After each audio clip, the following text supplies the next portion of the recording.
Hello guys, this is Carlax. I'm your host Axel, and today we're gonna talk about Once Upon a Time in Hollywood. Quentin Tarantino's ninth film, Once Upon a Time in Hollywood, was amazing. When you have a cast, two A-list stars like Brad Pitt and Leonardo DiCaprio, and then you have a top director like Quentin Tarantino, you're gonna have a great movie. All I saw was the trailer. Once I saw the trailer, I automatically knew that this movie was gonna be probably the best movie of the year, and it was probably going to have Oscar nominations. And guess what? I'm right.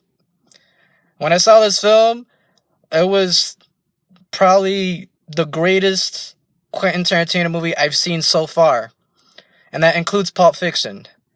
Here's why. He in this film he pretty much mixed everything from all his pretty much almost all his movies into this one film. Kind of did a little bit. In this film, there's not that much blood until the very end of it, but it's a great film. It's probably one of his best. DiCaprio and Brad Pitt will probably get nominated. I hope that Brad Pitt wins an Oscar because I think he did a magnificent job as Cliff Booth. And you have Leonardo DiCaprio playing this Western TV star who's trying to get into films, and he's pretty much like being cast as a villain, and he's pretty much a little bit washed up. Sharon Tate, who is played by Margot Robbie, she did a good job as well in the film. It's kind of split between the three of them pretty much, which I thought was pretty neat. I wish Al Pacino and Kurt Russell had more screen time, but they didn't. They were only in there for like 5 minutes of the movie.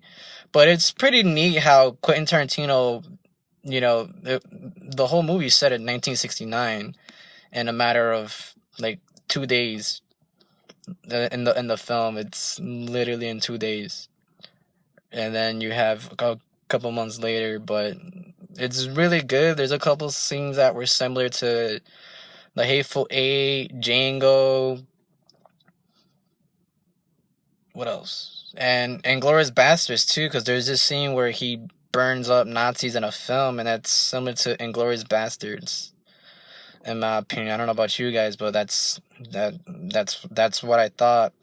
I liked how Leonardo DiCaprio kind of like just he played that.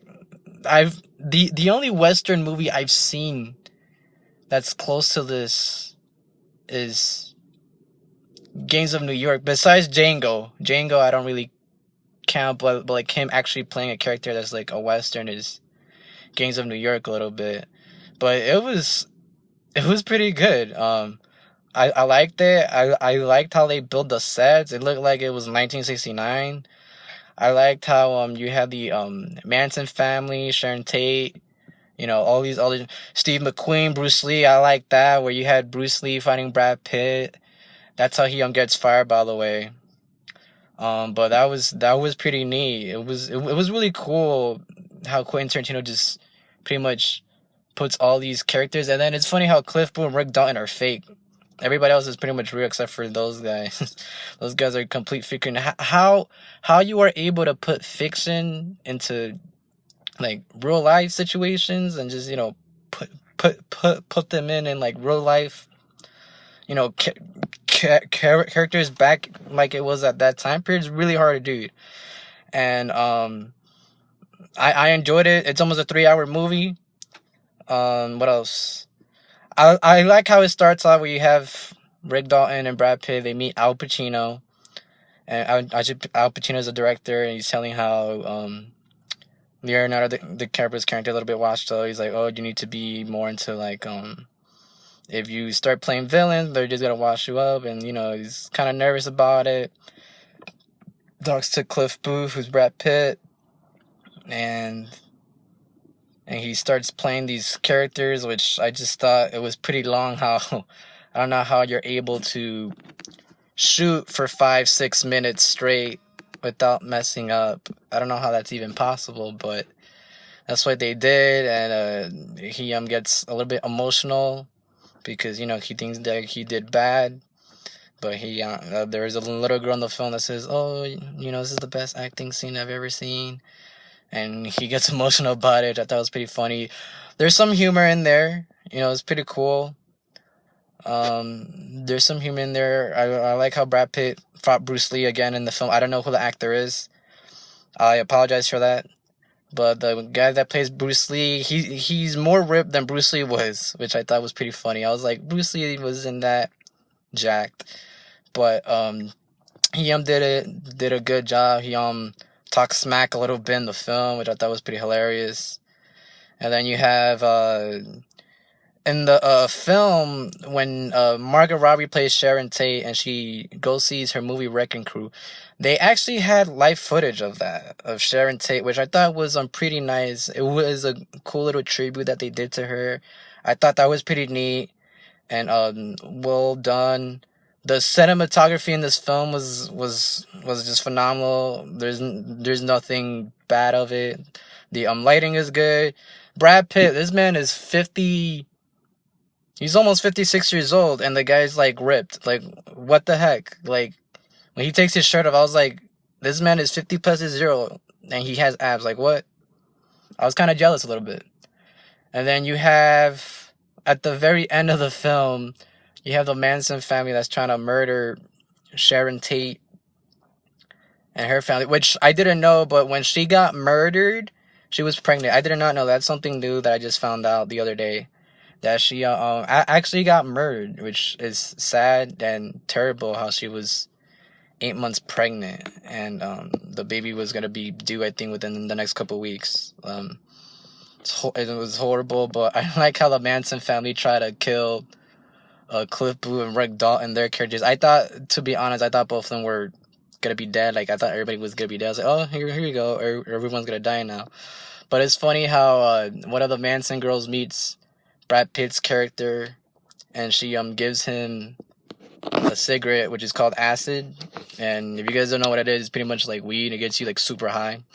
But so he gets super high in that one scene where the Manson family tries to kill him, and he's like looking at them like, oh, wait, what? He's like looking at them weird because he's super high, and it's pretty funny. And it's funny how he just beats them all up with just some instinct alone. It was pretty hilarious. And then there's a scene where one of the girls breaks in the back, and you see Leonardo DiCaprio in the pool, and she's all bloodied up because the dog in the film. So there's a dog in the film that Brad Pitt plays. I'm sorry, that Brad Pitt owns in the film, and he's like super, friendly dog. And then these people come in, he kind of like, attacks the people that come in. So one of them goes to the back, and Leonardo DiCaprio's freaked out. He goes to his like little, I guess, like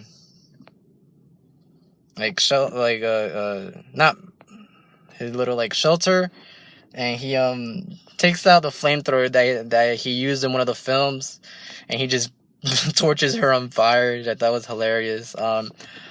There's only one thing I didn't like about the film, was that how it ended. I felt like it should have just ended with when Brad Pitt was in the ambulance and he went away. I didn't think there was a need for DiCaprio his character to talk to Roman Polanski and Sharon Tate. I didn't think that was necessary, but they did it. That was the only problem. It's a great film, guys. Go watch it. This is a 10 out of 10. This is an A+. This is probably the best film of the year so far for me, besides John Wick. It's a 10 out of 10. Please comment, subscribe, and that's it. I don't know what else I'm gonna do next, but if you guys did not see the short film Police Trap, please go watch it. I've heard that that's one of the best ones that I've done so far from friends of mine. So please go watch that. If you haven't, please go see that. And that's it, guys. This is Carlax. All right, bye.